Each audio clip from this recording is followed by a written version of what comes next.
Tuesday talking about tangent functions. So sine and cosine we talked about fairly extensively, both in terms of how they're related to circular motion and just with fixed positions where we can think about x, y coordinates and angles related to those.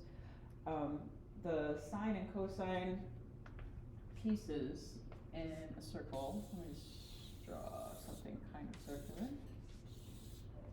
All right, so I'm just going to draw a generic angle. Second quadrant is where the terminal ray is. We've got our angle being, I don't know, maybe about 2 radians or 100 and something degrees. Definitely more than 90 and less than 180 in degrees. I don't know what it is. But radius lengths-wise, maybe about 2, because I know 3.14 would put me there, so maybe this is 2.2 radians. Who knows? In any case, a largish angle, not excessively large, but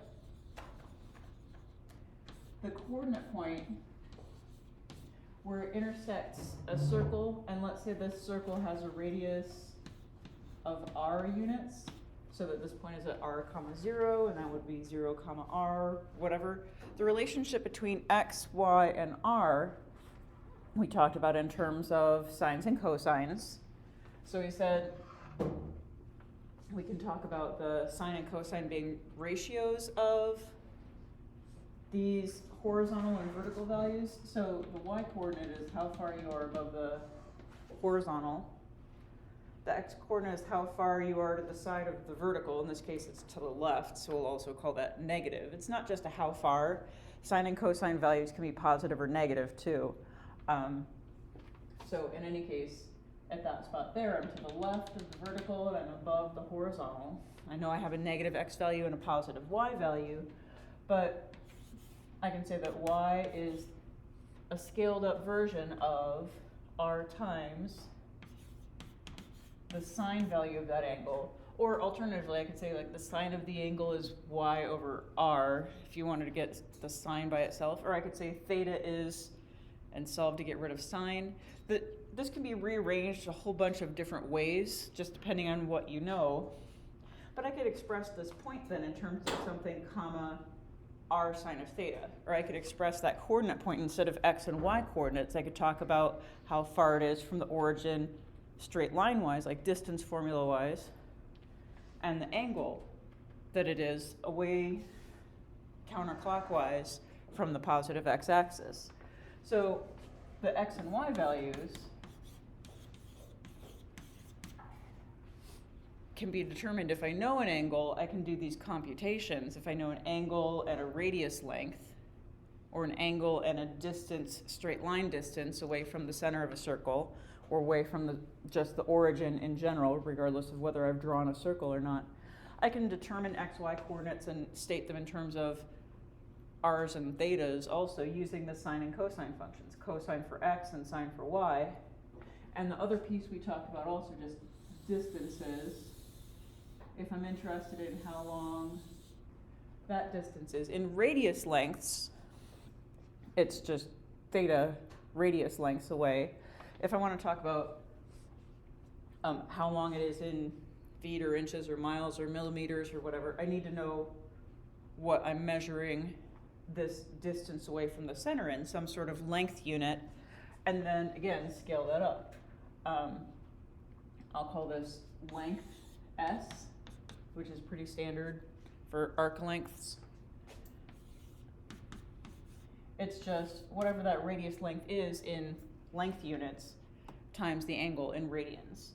So, I mean, these are going to be true whether we're talking about radians or degrees or gradients, as long as I have my calculator in the right units if I were calculating these out.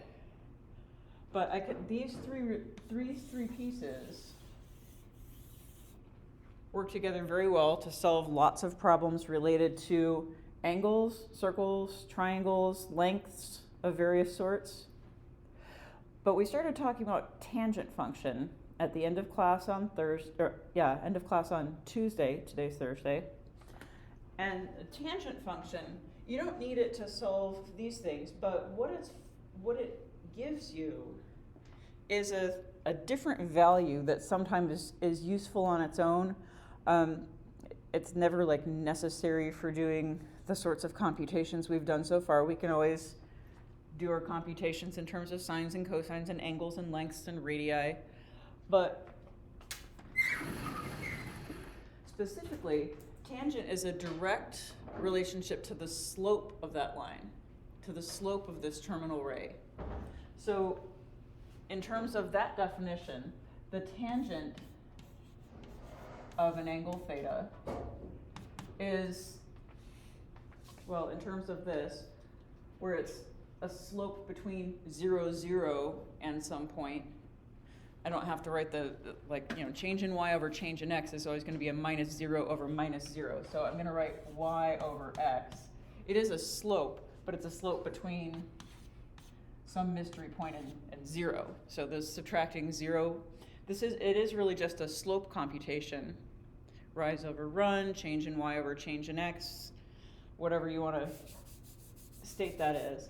But because of the relationships we have above also, it's the same as, well, our sine of theta over our cosine of theta, where if I have a fraction and notice the numerator and denominator both have r's in them, I don't have to write that. It's just like having 2 times x over 2 times y. I can cross out the 2's.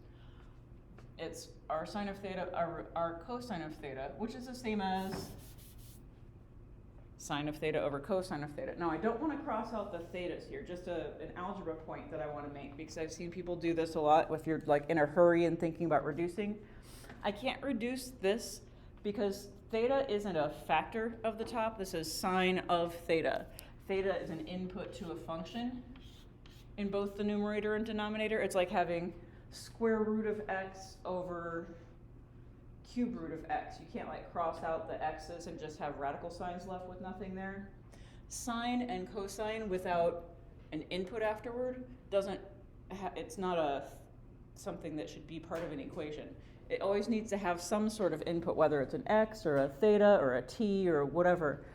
These have to have arguments after them, just like a square root or a cube root or something needs to have something under it. It's like having an f of x. You can't cancel out the x and just call it f. So make sure you're not ever writing things like sine and cosine without something after it.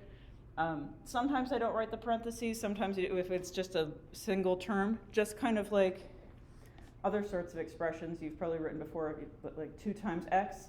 You don't have to write parentheses around the x to indicate multiplication. But if you wanted 2 times a bunch of stuff, you have to write that. This isn't multiplication parentheses. But same thing, if there's more than one thing that's supposed to be in there, it's more clear if you put the parentheses around it. I like to write it around there when I'm thinking about it, just to keep in mind it is the input to a function. It's not just some whole string of symbols together. But it is fairly common to also see if it's just a single symbol written without parentheses around there, same as this. So I could write all of these are inputs to my function. So tangent of an angle, regardless of how I'm measuring that angle, gives me the slope if I draw that angle in standard position on the xy axis. So vertex at the origin, going around like this, to a point on the terminal side, x comma y.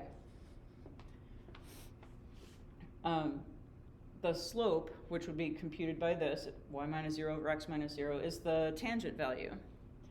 But that's also the same as, because of these other relations, sine value divided by the cosine value of that angle. So that's kind of nice. Sine and cosine and tangent are all related. They're related by this sort of relationship if you ignore the y's and the x's. But xy, a single xy point, we can talk about r's and thetas that are related to it.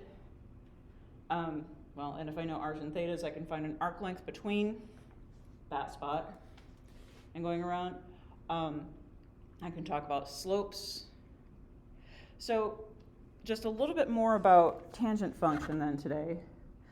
So we were talking about the pattern of values right at the end of class on Tuesday, the pattern of how this slope progresses as I increase an angle to go around the circle.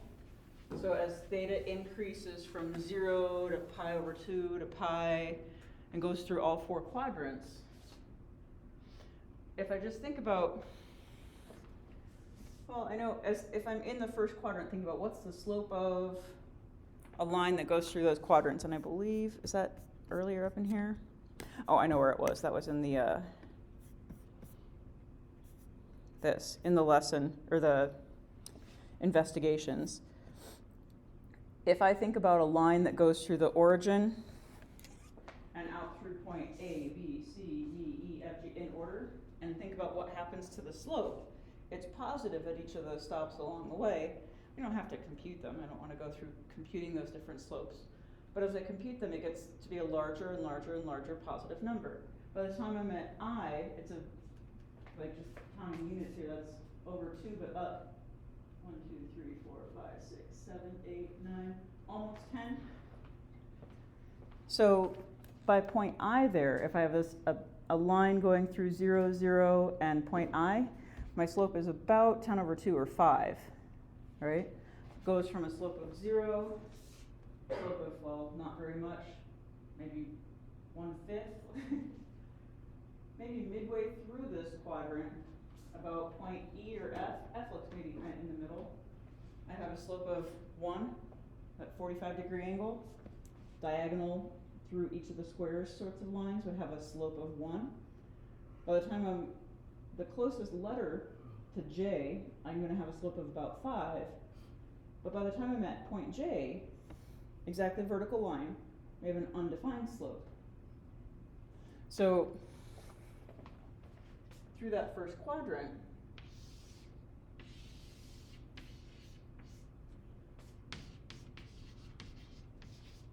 if I were comparing what happens as theta increases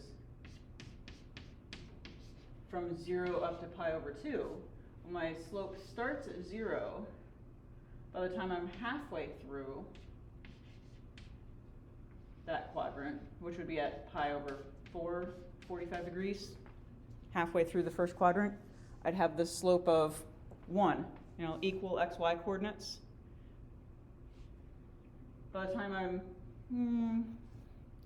most of the way through the quadrant, I've got a slope of like 5. But the closer I get to pi over 2, the higher positive number my slope gets to be. However, at pi over 2, there's no value for my slope, so I can't graph tangent at this particular point. Now, if I continue on past that vertical line to something slightly obtuse angle, slightly more than 90 degrees, slightly more than pi over 2, I'm going to have angles that, like this, or lines like this, that are, well, pretty negative in slope. This is maybe like a -5 slope. Left to right, it's going downhill, and pretty steeply. If I weren't quite so far past that vertical line, it'd be even more negative, like -10, -100 or so. But as I progress down this way, although it's still a negative slope while I'm in that second quadrant, the closer I get to the x-axis, the closer to 0 that gets. So I go from extremely negative to hitting 0 again by the time I'm at pi radians, halfway around the circle, 180 degrees. But again, halfway through this quadrant, I've got that, nice like a 45-degree angle, but over there, got that -1 slope, the equal x and y coordinates, but one of them's negative, -1, 1, or negative whatever it would be that would be on this circle of radius r. There's not a number given on this one. So halfway through this quadrant, I've got this slope of -1. And then as I progress on, now it's not undefined here, so my graph's going to continue, but it's going to change by the time I'm slightly into the third quadrant. Having lines like that, I'm going to have, even though maybe you draw it from here and go down when you draw it, from left to right, that's a line that's angling up. In fact, it would connect two lines in the first quadrant if you were to keep going straight across. So first and third quadrant sorts of angles, ones where the terminal ray is here or there, you know, those are things that are positively sloped lines going through the origin. So,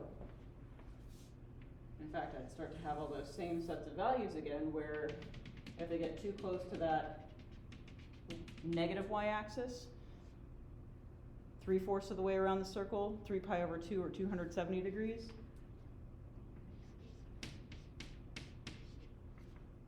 I've got extremely positive, but then suddenly undefined slopes yet again. And you can see this whole pattern is going to repeat again, because the second I pass this line here, if I continue rotating around, I'm going to have lines down here which are extremely negative slopes, matching that one, which is the other half of the line. And then getting closer and closer to 0 again. So this graph repeats over and over and over again, with just gaps every time I run across something that's where the y-axis is, where the angle would be right on top of this vertical axis. I have undefined slopes, but everywhere else it has this pattern of, well, it goes from positive to negative through 0 to positive, skipping over, and you can start wherever you want, but it is periodic. It's not as nice as a sine or cosine curve because it's got all these undefined spots, but it is repetitive, obviously, and it repeats pretty frequently because anything that happens, any angle in the first quadrant where I'm thinking of drawing that terminal ray, is actually, you know, if I were to extend that line down, there's another angle in the third quadrant that has that exact same slope. And the same second and fourth quadrants, it has that exact same slope. Or this graph has a period that's, well, let's see, from pi over 2 to 3 pi. If I were to go backward, I can see, oh, between negative pi over 2, meaning having started down here, but from going backward to get there. Negative pi over 2 to pi over 2, pi over 2 to 3 pi over 2, 3 pi over 2 to 5 pi over 2, 2.5 pi. Those are all repetitions of the same sequences of values. It's these slopes we're talking about. So it repeats twice as often, going through all of its values, as sine or cosine of theta do. Its period is pi, then.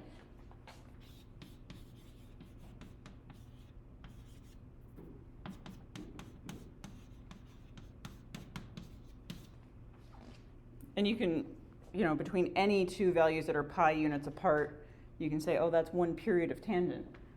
You can say, oh, 0 to pi. That's just kind of a messy one because it's got this asymptote in the middle. So most people will pick a different set of pi units, one of these continuous sections that shows all the values connected, as opposed to showing all the values with an asymptote in the middle, but it doesn't really matter. It's just explaining how long this takes to start repeating itself. So in any case, tangent function takes on not just a limited set of values like sine and cosine. Those functions take on values between -1 and 1, up to 1 radius length away in either a positive or a negative direction is as far as you can be when you're talking about it on a circle. But if you're talking about slopes or ratios between those x and y values, you can have anything from negative infinity to positive infinity, including 0. So a much larger range of values. Let's see, what else did I want to talk about just in general with this? Tangent function values vary. Let's just talk about specifics in it, because what I want to focus on today is maybe it's more algebra-like and less weird setup-wise. Just solving some problems involving sines and cosines and tangents, but we're going to skip over, for now, the end of chapter 7, 7.9 and 7.10. We're going to cover those after your next exam. But what I wanted to talk about today kind of relates to, well, a couple of key points related to tangent function that I mentioned. We already know some specific tangent values kind of off the top of our head. from like a nice 45-degree angle, or that pi over 2 would have a slope of 1. That's easy enough to figure out. But relating specific angles to tangent values and also to triangles. So we're going to skip a little bit into chapter 8 or module 8 and talk about the first couple sections of that, which is just about right triangle trigonometry. And then what we're going to do after your test, we're going to go back and hit, and actually maybe we'll talk a little bit about it just as an extension next week on Thursday a little bit, into like what happens if I have non-right triangles, how can I still use trig? And then after your test, we've got like 1 day remaining before your final. We're going to talk a little bit about some other trig related things and review in general. But if I have this halfway through the first quadrant angle, where the x and y coordinates would be the same, I've got this slope of 1, otherwise known as a tangent value of 1.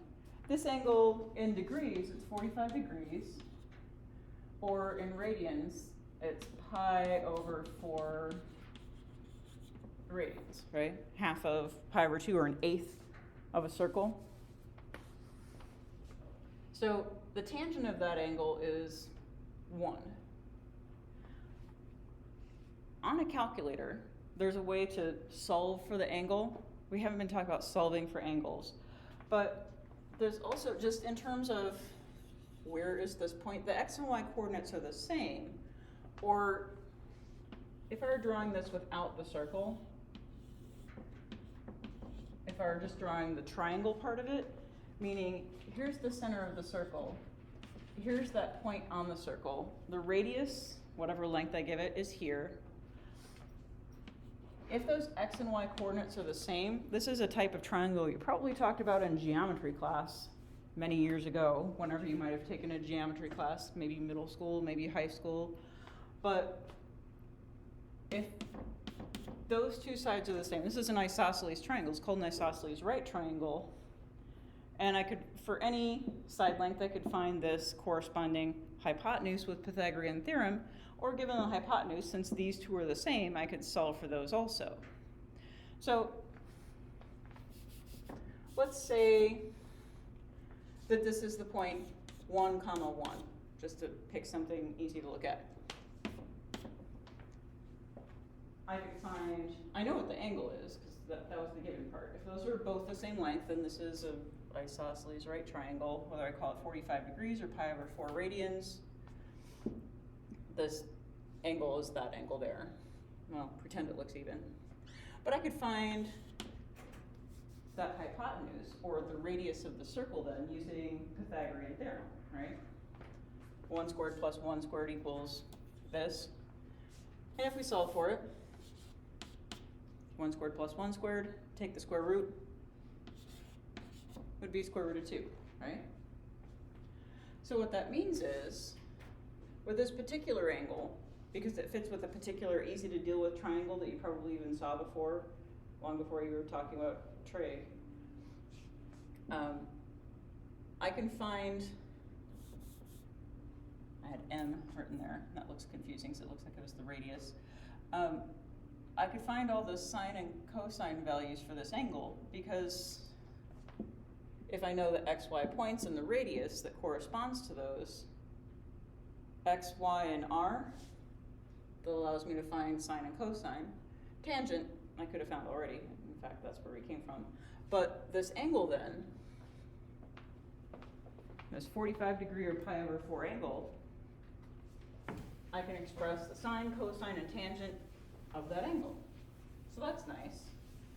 And it's built into a calculator. You can punch it in a calculator and see those same things, but they're not made up values. All those values come from years of programming and stuff like that. It used to be things you look up in books if you went to school in the 60s. But sine of this pi over 4, or sine of 45 degrees, whatever I want to call it, same thing, just different units of measure for the angle. Well, the sine value is y over r. So the y value and the radius, otherwise known as the hypotenuse of that triangle, the square root of 2.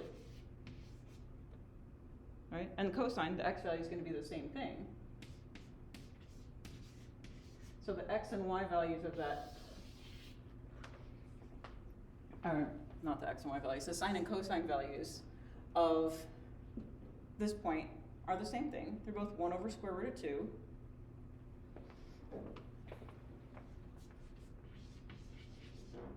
I'm just going to write pi over 4. Now this is just in terms of things you've probably seen done with numbers like that before. That's not a particularly great way to leave a number, but it's perfectly fine. It's 1 over square root of 2 is fine. Rationalizing denominators is something that's often done. So if you're looking at a list of values, rather than seeing something written as 1 divided by a square root number, normally what you do is multiply the top and bottom both by that same radical. That gives you a normal number as the denominator, which also has to do with the 1960s, and we don't want to have to divide by square roots with the slide rule. So root 2 over 2 is a standardized way to write things like that. I mean, it's not just in the 1960s. Up until about the 1960s, very concerned about trying to divide by irrational numbers, because that wasn't something that kids could do with a slide rule. So in any case, it's also a standardized form for an answer, just kind of like reducing fractions. Writing things without square roots for denominators in fractions means that everybody's going to write them the same way. This is the lowest terms for something that has a rational denominator here. But in any case, so whether I call this 1 over root 2 or square root of 2 over 2, it's the same number, and it's the sine and cosine of pi over 4 or 45 degrees. This is something we're going to talk about also more later. There are a few key numbers that are easy to kind of remember and do off the top of your head that you'll see just kind of reading through a math example, and then all of a sudden they suddenly have a sine or a cosine value that isn't a decimal from a calculator, and you're like, well, where on earth did they get this? They only do this for a few angles. Things like 0. If I want to know the sine and cosine of 0 degrees, 0 radians, well, I know the coordinate points based on any circle, but I'm going to have something like r comma 0. So I can write those without doing any triangle work. Or for any other quadrant angle where it's something comma 0 or 0 comma something, all of those I can just kind of write them out. They all turn into either 0 or undefined, depending on if I'm talking about tangent, or r if I'm talking about, well, the other, so 0r, whatever the radius is, or undefined, which when I scale this down to not the x and y points, but the sine and cosine, x over r and y over r, so that's another way that these can be written. These are solved for like, if I know the angle and I want to find an xy coordinate, I can just pop this in a calculator, get some values. Well, if you know the xy coordinates and are trying to write an expression about the angle, you can also write things like sine of theta is y over r, cosine of theta is x over r, tangent of theta, it's already solved for that there, but if you have x, y, and radius coordinates already, you can express those as like sine and cosine in terms of those. So in any case, triangle-wise,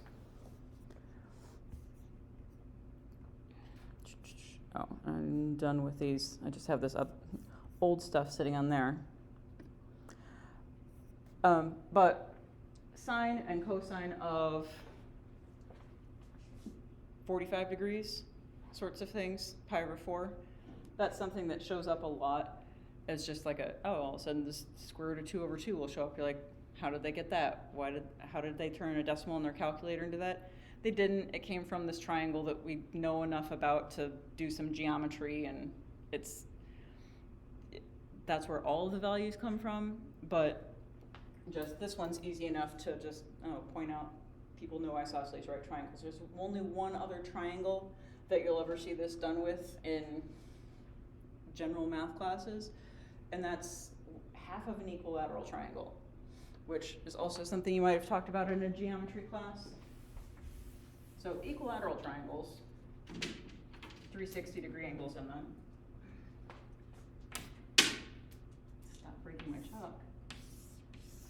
So if you've got three equal sides, you've got three equal angles. If you draw a line in geometry school style, that's an altitude. It forms a right angle at the base, separates it into two congruent triangles. If these all sound like familiar geometry things you learned a long time ago, oh yeah, that sounds reasonable. But it's a nice symmetric shape in the first place, so if you think about folding it in half, the two halves are going to be exactly the same. Which means that whatever the lengths of the sides of this whole big triangle are, if I were to look at just half of it, this is half of that.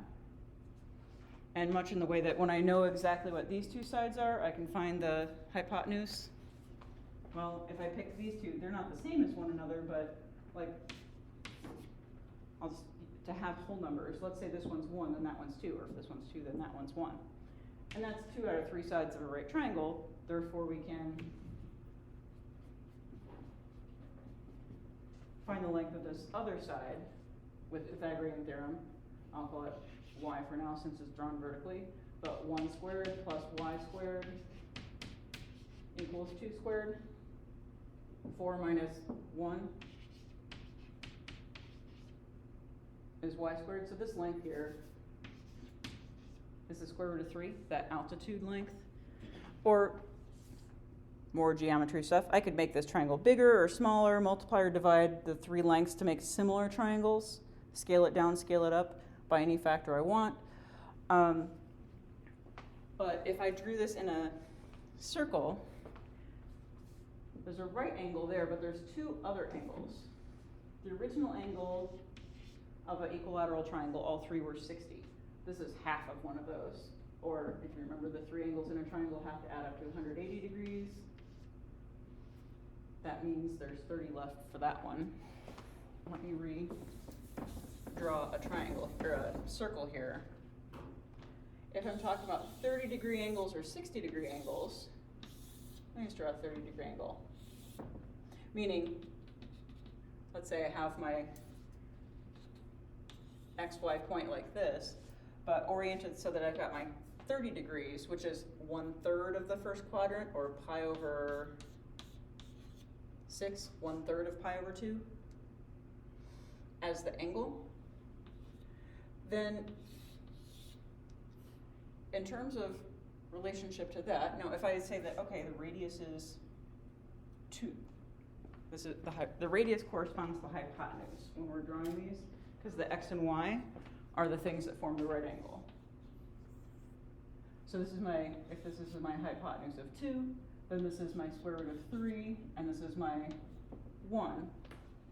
And I can talk about sine and cosine of 30 degrees, or tangent. Tangent would be 1 over square root of 3, rise over run. Or sine would be, let's see, y over r. The sine of this point would be 1 over 2. This is our radius. So sine of this 30 degrees, or sine of pi over 6, 1/3 of the first quadrant, radians is going to be 1 over 2.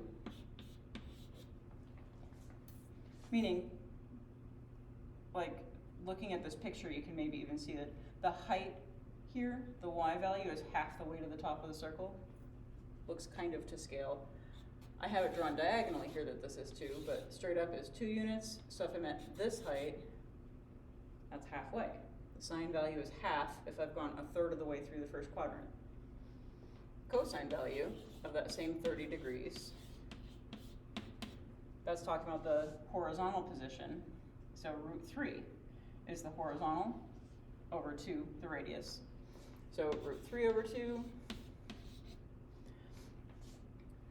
Or, I mean, I could also say like 2 cosine of 30 degrees equals root 3. I could write them in those orders, like y equals r sine of theta and x equals r cosine of theta. It's just that I didn't, like, we worked out the y's and the x's, and we didn't know the theta, and the r was kind of a weird thing.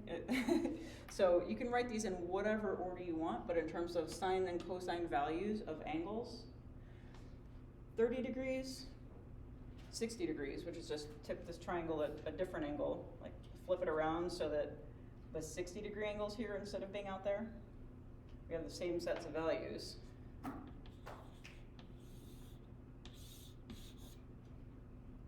But I can see that the x-coordinate's halfway through, and the y-coordinate is root 3 over 2, which is like 0.8 something.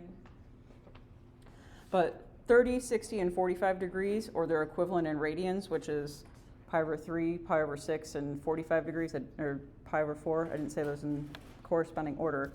But those sorts of angles are the only ones that you're going to see in here besides things like 0 degrees or 180 degrees, where you'll just all of a sudden see values without someone punching something in a calculator, or specifically in the case of these ones in the middle of the quadrant where you'll see fractional values for the sine, cosine, tangent, as opposed to decimal values like you'd get off a calculator. Like, how on earth did they get 0.866?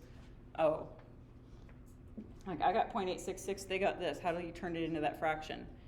You can't, it's irrational, but this is 0.866 approximately. I know because I did it before. In any case, triangle stuff. Let me open up section 8.1. There we go.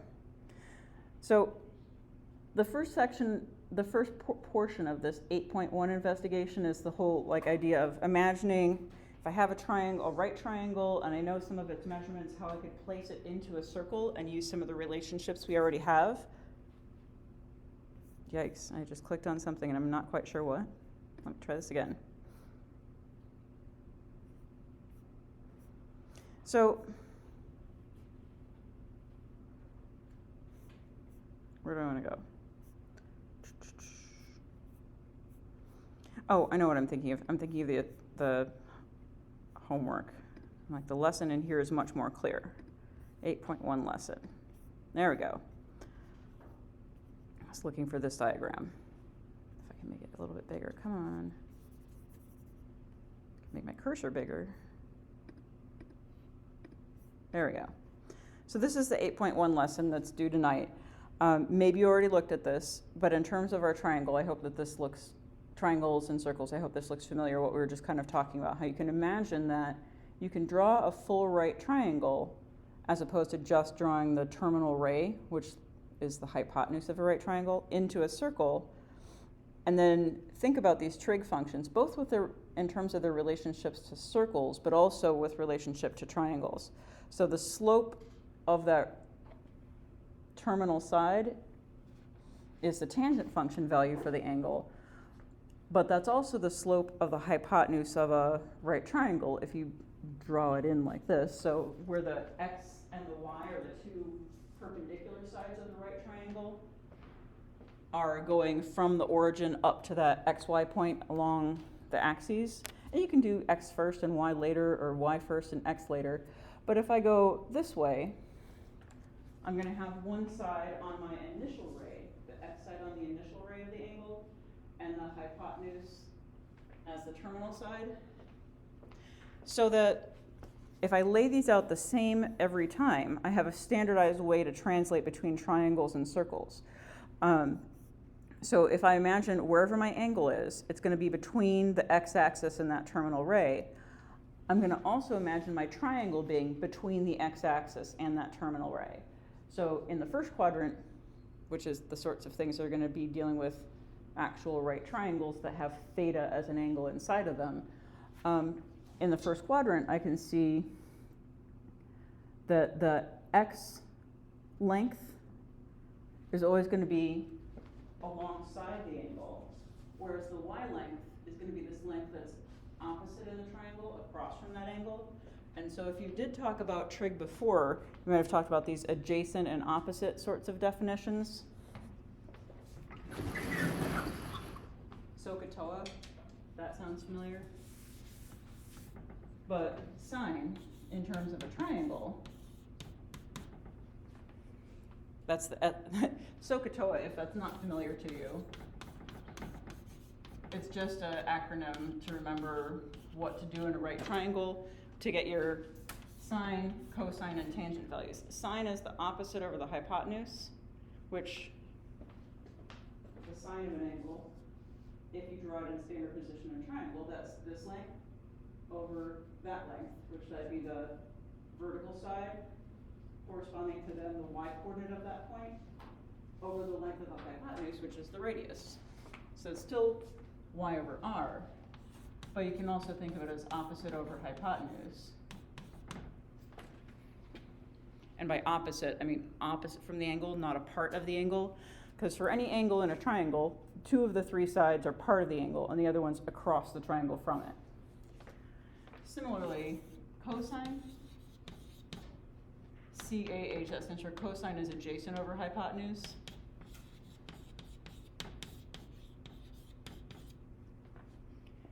Adjacent means next to, and in terms of this, hypotenuse is still the radius. But if this side's opposite, this one is adjacent to that angle, it's a part of that angle, it's one of the two sides. Or cosine is looking at the relative lengths of the two sides that form the angle theta. So the x-coordinate and the radius that we've drawn that goes from the center out to the edge of the circle. So it's the same thing. It's that adjacent side, or the side of the triangle that isn't the hypotenuse that forms part of it, and the side that is the hypotenuse, the two sides of the angle, or the two rays that form the sides of the angle. Whereas opposites, the one that isn't involved in it, it goes between the other two. And this tangent is opposite over adjacent.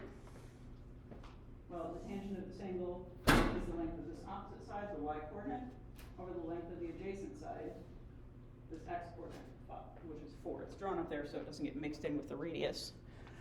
5 is the radius, 4 is this x-coordinate of that point, and 3 is the y-coordinate of that point. And these are three numbers that go together nicely. Don't know the angles off the top of our head, but 3, 4, 5, right triangle is probably one of those things that you also did in geometry class. Because there's not a whole bunch of, well, there's infinitely many, but there's not a whole bunch of easy to deal with triads of numbers where a squared plus b squared equals c squared, and a, b, and c are all whole numbers. 3, 4, and 5 are one of the easiest ones to remember. But in any case, let's see. So right triangle trigonometry, there we go. So if you can see this fun diagram here, we've got our circle diagram, all the pieces, we can draw them, and I can't pause this, I don't think. Just moving that x-coordinate to be down, or the x length to be measured down along the bottom instead of along the top. Now that there's not a radius in the way to get it confused with. The radius we measured before horizontally, but could just as well have done it along the hypotenuse of the triangle in the first place, which I've always done anyway. But those three pieces, whether I call them x, y, and r, or this is like a squared, a, b, and c for, you know, a and b, the legs of a right triangle, and c for the hypotenuse. It's the same three pieces that have that relationship to the angle theta that we can see there. So the one thing that I did want to talk about is calculator usage. So here's a triangle that has all these measurements in it. Right now it's very small. I'm going to make it bigger. There we go. So I want you to be able to solve trig equations and find angles, applications of trigonometry, not just be able to find side lengths if you know angles, but within this lesson here, this has a slider, so I just made this big enough so I can see it. But this has a hypotenuse, if it were drawn in a circle, it would be a radius of 1 unit all the time. And I know that if this endpoint were tracing out around a circle, that the x value shrinks and the y value grows until, I'm nearly vertical. If I make it exactly vertical, I don't have a triangle anymore. But in terms of calculatory things that we can check to be sure that you're doing it right using this diagram, let me just set this back to 0.7 where I had it. 0.7 radians. There we go. So right here I have a triangle that has an angle of 0.7, and that's in radians. A little bit less than 1 radius length would have been swept out if I were traveling around a circle by that far. I've got this horizontal component, 0.765, which I could think of as either the x-coordinate of the point on the circle, or I could think of it as, let's see, do I have a good diagram? Well, the adjacent side in the triangle. So it's adjacent to this angle, connected to it, as opposed to opposite from it, like the 0.644 is. So I'll call that the adjacent, or the x, and that other number, 0.644, is opposite from that angle in the triangle, or it'd be the y-coordinate if we're graphing this on the xy plane and had that angle in standard position. The y-coordinate would be 0.644. I went to the right by 0.765 and up by 0.644. Anyway, the radius in this, otherwise known as the hypotenuse, is 1. Thinking about writing out sine and cosine and whatever of these, I could say that sine of 0.7 is, here, I'll call this r. So there, now I have everything labeled equally. Sine of 0.7, I could say either y over r or opposite over hypotenuse. That'd be this 0.644 over 1 in either case, right?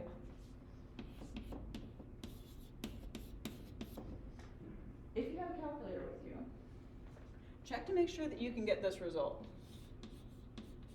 You should be able to input sine of 0.07. It should come out approximately, I'll have more decimal places, 0.644.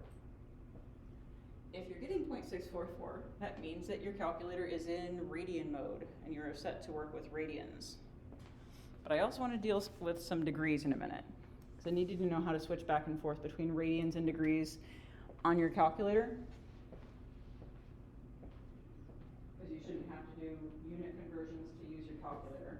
You can put in either one as long as you're in the right units. If you just have a web browser, like you can just use the search bar for calculatory things. Google does that too. Like if I type sine of 0.7, it says 0.644. Now it's probably too small for you to see, but it says 0.644, whatever. Go back to this. If you're getting something like 0.001 or something extremely small like that, that means that you're working in degree mode. On TI graphing calculators, if you need to change between radian mode and degree mode, it involves going into the settings, the mode button, and one of them down the line, you have to go into that mode section and go through a few lines until you see something like deg versus rad, which on little scientific calculators is always kind of hanging out there in the top of the entry box, but on graphing calculators are just kind of hidden back in the menus. So if you're not sure how to convert between degrees and radians on your calculator so that it's in a specific mode, let me know. It's very important if you're ever using the sine or cosine or tangent buttons or the inverse buttons right above them, that you're able to convert between those two. So, in terms of the inverse of them, we're going to deal more with inverse functions later, but this is useful for solving for angles. So I just said, if you type in sine of 0.7, you should get 0.644 on your calculator. Now, inverse functions do the reverse of what original functions do. The input to one is the output to the other, right? Or input-output pair switched. inverse sine of 0.644 should come out to be 0.7. So on your calculator, there's also above the sine function, you have to hit the second key to do that. You should be able to use inverse sine of 0.644 as 0.7. What this is useful for, if you know the sine or cosine value and you want to figure out what is the angle, that's the sort of button you're going to have to hit. It could be inverse sine, inverse cosine, inverse tangent, whatever. But those inverse buttons help you solve for the angle if you don't know it. Because if I know that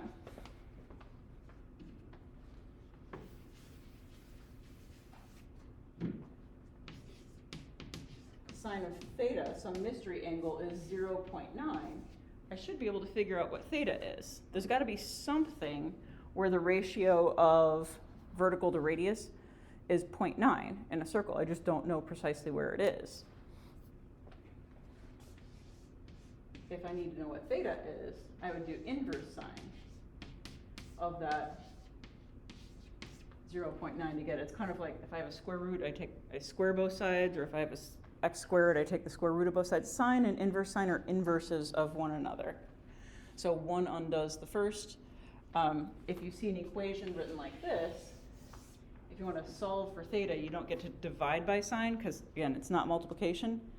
I want to undo sine, which is use the inverse on both sides. On this side, it leaves theta by itself, and on that side, you get a weird number. Another notation for that, by the way, and this is how you, if you wanted to type it in your browser line, another notation for this is, oddly enough, arcsine. This is two different ways to say the same thing. If you're looking at a book and you see something arcsine, like what on earth is arcsine? It means the same as inverse sine. And that's something that you can type. So I type arcsine of 0.9. It says 1.11. Is it 1.119? So about 1.12 approximately. That's radians. Or again, if I'm thinking a circle, where in my circle is the y value 90% of the radius? Pretty close to vertical, 1.12 radians. I want to know 1.12 radians. What is that in degrees? Make sure you know how to do that also. It's a proportion. So just thinking about, like, does my answer make sense? If it helps you to think in degrees, that should maybe make sense. Okay, that's 1.12 radius lengths around the circle or so. But if I want, what is 1.12 radians worth of a circle? You say, well, what do I know about degrees? I want to know how much that is out of a circle. So 1.12 radians compared to, say, pi radians would be the same as something in degrees is compared to 180 degrees. Just something that you know is equivalent. You could use 2 pi and 360 or whatever. But it's going to be the same. It ends up being the same computation every time when you're trying to do this conversion.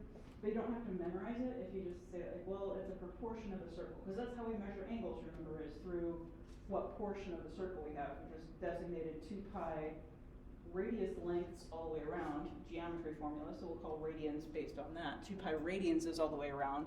So 1.12 radians is like a sixth of the way around or so. And a sixth of the way around should be around 60-ish degrees. But if you solve this, you can figure out more precisely what it is. And I don't know what it is off the top of my head.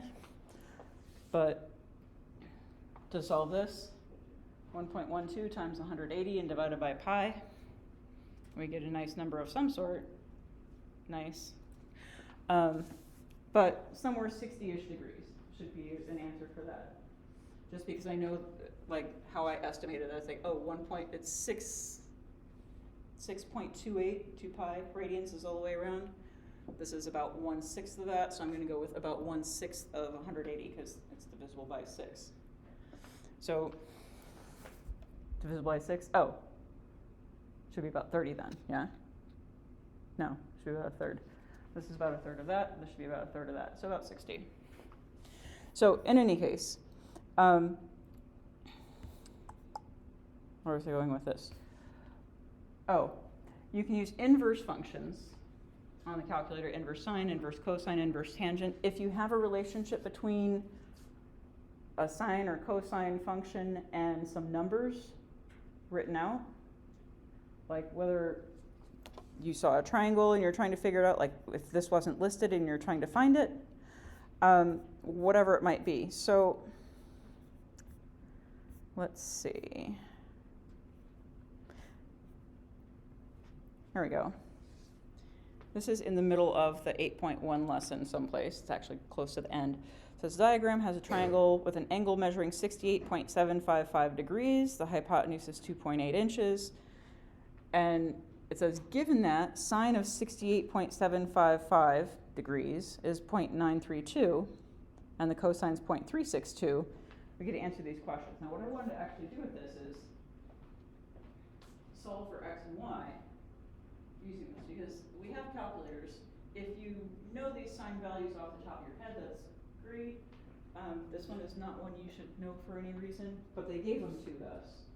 And this is an exercise in saying, oh, sine value has to do with that y value, cosine has to do with the x value. So I can use that along with the hypotenuse and those relationships in the box up there to find the length of x and y. Because I have the radius, or that hypotenuse, 2.8. So if I put that in place of r, and the sine and cosine in place of sine and cosine there, I can find the x and y value. So it's just a matter of 2.8 times the sine value to get y and 2.8 times the cosine value to get x. But suppose those facts in the top weren't given, and you have a calculator instead, and you're looking at this triangle. You want to find x. So whether I have sine and cosine, and I could also write tangent, written in terms of y's and r's or opposite and hypotenuse sorts of things, each of these I could also use as an equation that has 3 variables in it. As long as I know the values of 2 out of 3, I can always solve for the third one. The sine function relates an angle and 2 sides. Cosine function relates an angle and a different combination of 2 sides. Tangent function relates an angle to the 2 legs of a right triangle, which we don't know either of those. So tangent would not be helpful here. But let's say that I want to find this side x. I have this hypotenuse or radius of a circle where the circle is invisible, and I have an angle. It's in degrees, but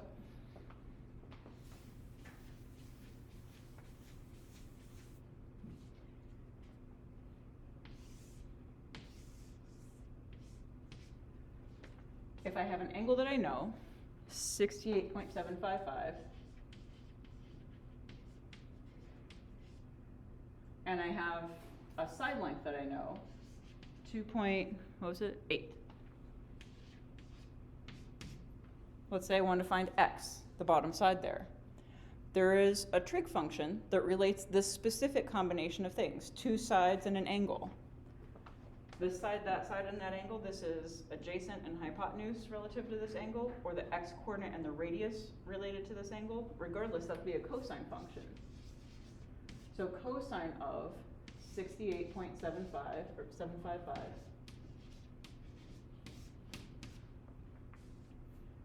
should be x. So you can write it in a bunch of different ways. You can write it like that, up at the top with r by it, or not, which that's what we have, we know the r, but it'd be x over adjacent over hypotenuse, x over r. But to solve this then, x is exactly 2.8 times cosine of 68.755. Now that's an angle in degrees. You could pop that in a calculator if your calculator's in degree mode and get an answer for it. This particular question gives you the decimal value approximation of that cosine.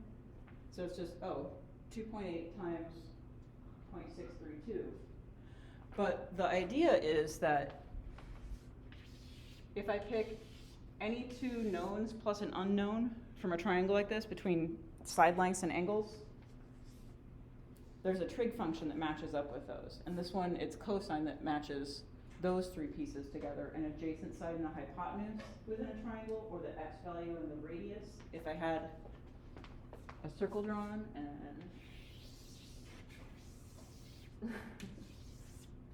there's the circle. There's an invisible circle before. But that's the x-coordinate and the radius of that circle.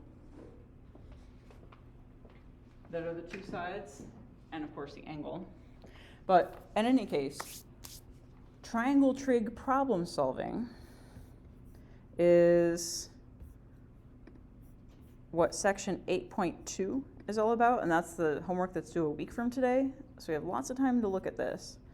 There's going to be some more homework that pops up also. But like rockets fired from the ground at an angle of 0.84 radians. It's traveled 420 yards. Draw a diagram.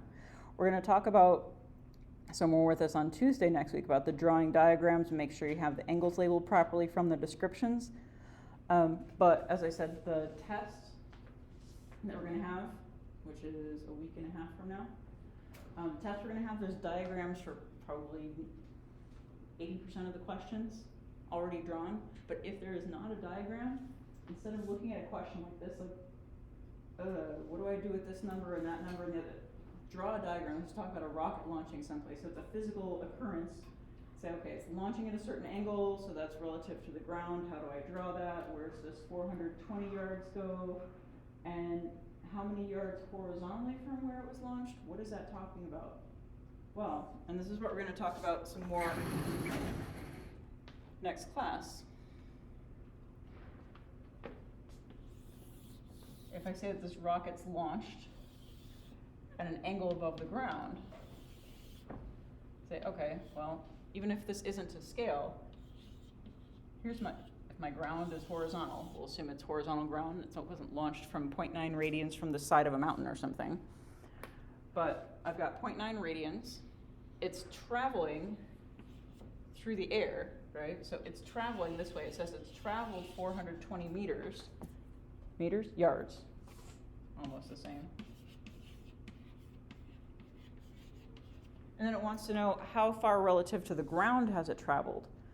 So, like it launched from here. If a person were trying to run to be right underneath it on the ground, how far is that? Well, we can make a right triangle out of that.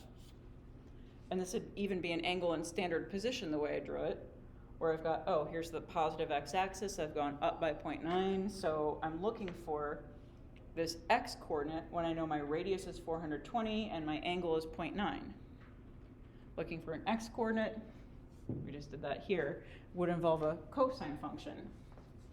So cosine of 0.9 would be our unknown over 420. If I wanted to know how high is the rocket at that point after it's traveled 420 yards, that'd be wanting to know, well, how high above its position on the ground is it? So that'd be looking for the y-coordinate, or related to a sine function, opposite from this angle and the hypotenuse, or the y-coordinate relative to the radius. So sine of 0.9 would equal this height over 420. And since we know all these numbers, we could solve to find the height. But all of these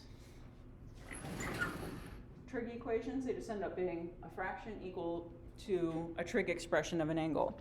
So if you multiply through by the denominator, r in this case, it looks just like those. If you need to find the angle, it involves those inverse trig functions, and that's what we're going to focus on next week in class. We're going to have a whole bunch. I'm going to give you a worksheet of some random solving things related to triangles. So we can just get some practice at that, and when you need to use inverse trig functions and when you don't. But another thing to keep in mind, this question had an angle in radians. This one had an angle in degrees. If you're trying to solve an equation, just be aware of what units your angle's in. If you're using any of the trig buttons on your calculator as opposed to just using some decimals that are given to you, make sure you check the mode, and you might have to switch back and forth during a test. It's not like always coming with it in radians and leave it in radians forever. That you might have to use both of them to get those decimal values to be able to finish solving your problem. Same with your homework. You might have to switch back and forth to get the values that you need, because some questions, a lot of times with triangles, you will see angles listed in degrees. It's not uncommon. A lot of times in circles for small angles, you'll see them listed in degrees. It's when you get to large angles or talking about repetitive motion and going around and around and around a circle, you'll see radians more often than not. Same with just talking about large angles of rotation, just past 180 degrees, where it's kind of weird to talk about it in degrees. Like, all right, so we've gone 3/4 of the way around a circle, or if it's something relative to a portion of the circle, lots of times you'll see it also in radians, just because relative to 2 pi, it's maybe easy to figure out. But I'm going to stop at that for today, a little bit early. Your assignments upcoming, let me just go back to the main page here. So you've got the gateway exam, which is just like algebra manipulation review stuff. It counts as a homework assignment. It's slightly longer than some of the other homeworks, but that's due tonight. It's not like a test or anything. 7.8 homework is also due tonight. 8.1 and 8.2 lessons, which is, the first one is mostly just like copying numbers from one place to another. And the second one is just a little bit of writing out relationships like these. That's due tonight, but it's kind of explorations, and it steps you through what to do, like the lessons normally do, but these are relatively short ones. So we've got a lot of things that are listed as due tonight. They're relatively short. There's a couple more lessons that we're going to talk about next week. 7.9 is talking about, well, what if we go to this backward? It's some things with negative angles and angles that essentially have the same trig values almost. So just a few more details, but the homework for 7.9 won't be due till after your test. So in any case, that's what's upcoming. Your test is, exam 3 is like a week and a half from now. Final exam is a week after that. So we will be doing some things on the 21st that are related to things that aren't quite on your on your exam 3, but that are, useful kind of extensions of that. And on the 28th, we'll be talking about not just final exam review, but also some kind of extensions from the end of chapter 7 related to other things you can do with trig. All right, but that is it for today, and have a good weekend. Work on your homework, pop into tutoring if you need it, and I will see you next week.